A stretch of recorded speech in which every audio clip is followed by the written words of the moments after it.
好，小姐姐，打扰一下，你是这边的客服吗？对啊。那你能帮我一个忙吗？忙什么？你说。帮我存一下你的电话号码。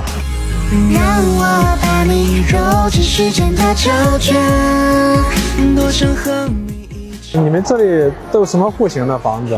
最小的是114，最大的是390，看你想了解什么户型。没有别的了吗？没了。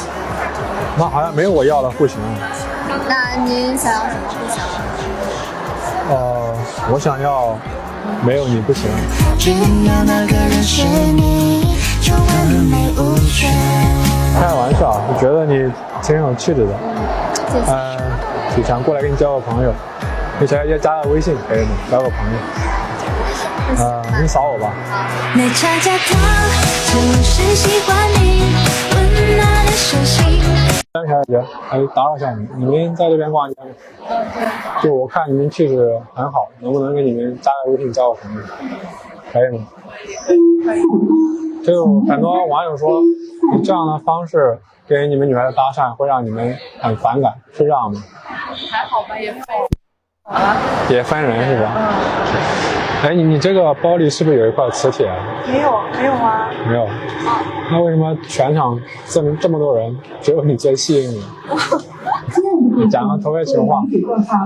那跟你们加个微信吧，交个朋友。你们扫我吧。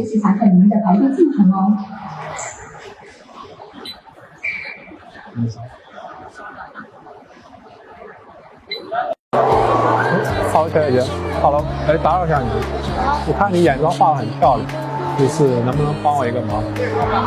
你对我眨一下眼睛，因为我手机没电了，我想充一下电。我爱你第一遍是你第一次牵我手，我爱你第二遍。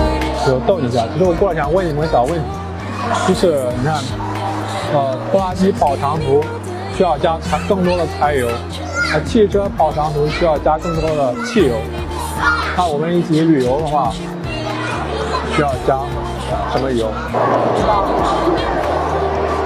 当然是 I love you。说了 I love you， 我爱你3000遍不够。逗你们一下，开个玩笑，能不能跟小姐姐加个微信？交个朋友，你扫我吧。我知道你是要微信的吗？那你这么聪明，你知道手拿9吻的下一句是什么吗？差我一吻。